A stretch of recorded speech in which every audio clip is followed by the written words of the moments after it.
बाबा मुक्तेश्वर पीठरे पालित हो जाइछि पाट पर्व। भोगराई ब्लॉक नहरा पंचायत अधीन राउतमंदारणी ग्रामर मुक्तेश्वर पीठरे नील पर्व पर एक साधारण सभा आयोजन करा जायथिला।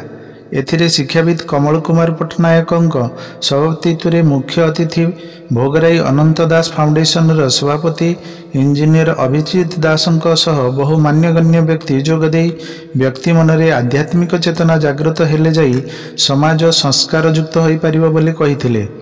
ता परदिन पाट पर्व अनुष्ठित होइथिला। एथिरे सेही ग्राम सहित बहु दूर पंचायतरू बहु भक्त माने आसी पैता धारण करथिले। पाट भक्ता पार्थ कुमार बारिक, देवलिया भक्त ब्रजबिहारी सेठीଙ୍କ सहित समस्त भक्त माने वाद्ययंत्रर ताले ताले बाबा मुक्तेश्वरंकर जयध्वनि देई ग्राम्य परिक्रमा करथिले।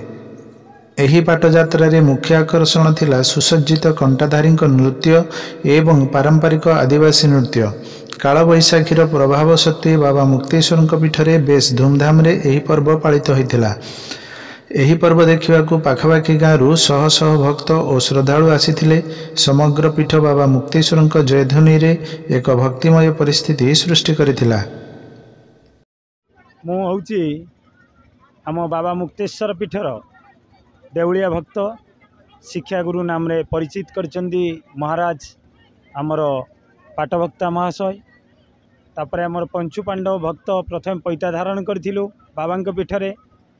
अद्यावधि आज पर्यंत माने पाट यात्रा समाप्त पर्यंत आमर 49 जन भक्त होइछंती।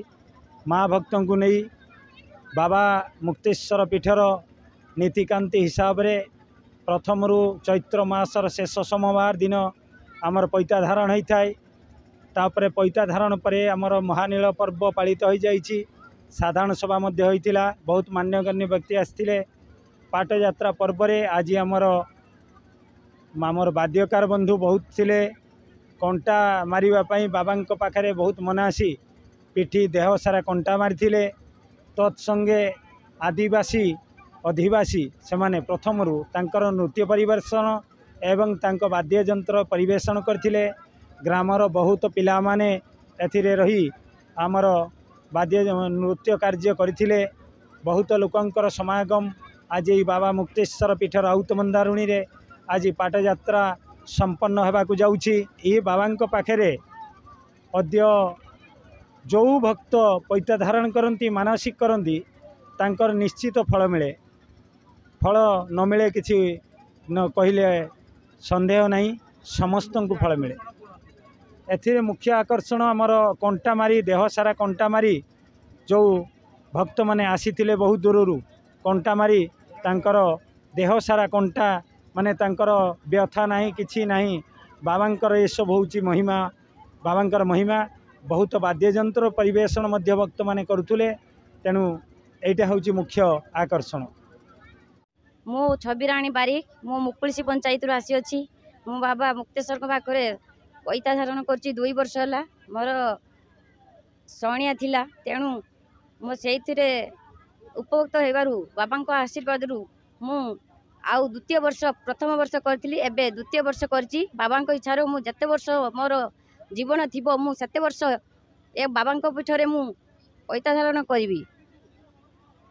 तेणु पाटभक्ता और देवलिया भक्तांकर परिश्रम द्वारा यही अनुष्ठान चाली रही आगक चाली रही। आम भक्त माँ और भक्त बापा द्वारा सबकि भलरे भलरे चलो। समस्ते आमे बाबा और माँ मैंने पटभक्ता और देवलिया भक्ता को साहाय्य करी सहमति देई आगक बढ़ई दबा। बाबा मुक्तेश्वर को ध्यान करी हरि बोल।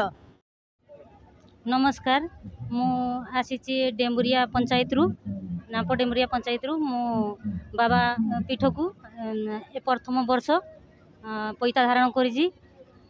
एठी जे सब मु आसिक देखली बाबांकर देवलिया भक्त बाबा माने शिक्षा गुरु आउ पाट भक्ता कर नीतिक्रम का सब बहुत भलरे चलची। भगवान तांकु आहुरी आगो को नहीं जातु। मु भावुची आग वर्ष माने मोर जीवन थिबा जा कि बंची थिबा जा मु एठी आसी पैता धारण करूथिबी। तांकर परिश्रम आ कष्ट चेष्टा जेमती चाली अछि एमती भगवान करंतु। बाबा मुक्तेश्वर करंतु एमिति चली कार्यक्रम। नमस्कार। बाबा मुक्तेश्वर को ध्यान करी हरि बोल। बाबा मुक्तेश्वर को ध्यान करी हरि बोल। आपणक प्रिय संपर्क लाइव।